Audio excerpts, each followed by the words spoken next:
Welcome to this session on mindfulness. My name is Gayle Van Gils, and I am the author of a book called Happier at Work, The Power of Love to Transform the Workplace. And my life's work has been about that issue, how mindfulness and compassion can help employees engage and organizations thrive. So I feel like no time has needed this work more than the present. Before the COVID virus, employees were already stressed and there were high levels of disengagement. But right now, it's, as they say, unprecedented times. The fears that we are all living with, fears of illness, fears of income loss, concern for elderly relatives having to possibly homeschool our children or help with their education. The demands are tremendous and the stress is intense. And therefore, every employee deserves whatever possible help we can give them to work with managing their mental and emotional states. So I'd like to explain why mindfulness is a part of the answer. Mindfulness really relates to practices that help us reorient our attention to the present moment. So paying attention to the present moment, and actually the definition includes with kindness and curiosity, is what mindfulness is. This is actually a natural capacity of ours. We're always paying attention to something. Usually we're paying attention to ourselves and to the thoughts in our heads. We're very self-referential. So in training mindfulness, we are helping ourselves and others to choose to pay attention where it's needed, not necessarily internally to our thoughts. So that's the training that's needed. So it's sort of like developing a muscle. We have this capacity to pay attention, but unless we exercise it, we won't particularly know how to use it properly. So there are three areas that research has shown are affected by the practice of mindfulness that will be important to us in creating organizations that thrive. One is attention control. The other is emotional management. And the third area is increased self-awareness. So today I'm going to talk mostly about attention control, and tomorrow I will talk about emotional management and self-awareness and how self-awareness moves into the areas of empathy and compassion. So let's get going with a 3-breath practice. This is a very simple mindfulness practice that you can do at any time to reorient your attention.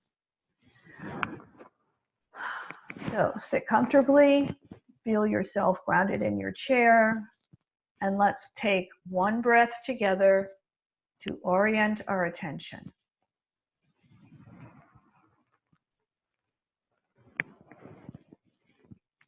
Let's take a second breath together to relax our bodies.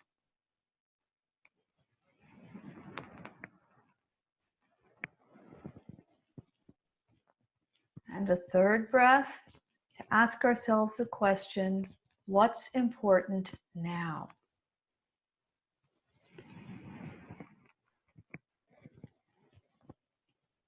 So that's it. In that simple 3-breath practice, you can interrupt distraction.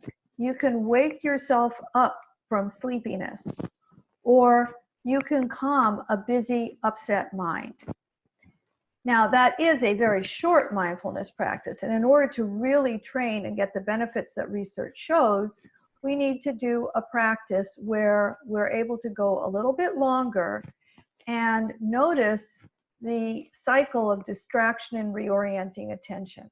So there's a slide I'm going to ask to be put up, and this just simply shows you the parts of the very simple process of attention training or mindfulness training. So first, we're choosing an object to pay attention to, and here it's our breathing. Then we're going to get distracted, because that's what happens to our minds. They get distracted. That's our default state. So we're going to get distracted, but then we're going to notice that we were distracted. Once we notice that, we're going to reorient our attention and return our attention to our breathing. And that's it. That is the mindfulness practice. It's breathing, noticing when you're distracted, and reorienting to your breathing. People think that mindfulness means we are emptying our minds of thoughts. And you know what? That's not even possible, nor would you want it to happen, because we have to think. That's our creativity. That's the energy of our minds.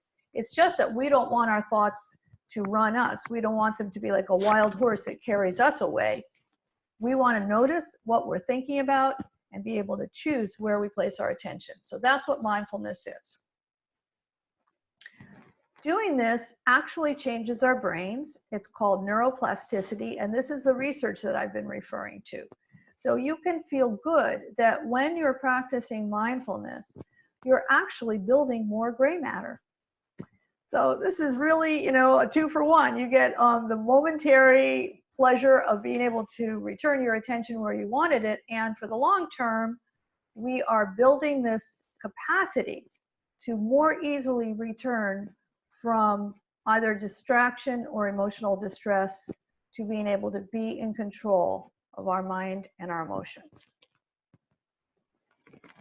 So I'd like to suggest that there are some ways that we can apply this right now to our situation as we transition to either working more from home or working partially from the office and from home. So we're using a lot of Skype, or maybe it's Microsoft Meetings, but virtual platforms. And that requires additional focus on our part to read the emotions of the people on the screen.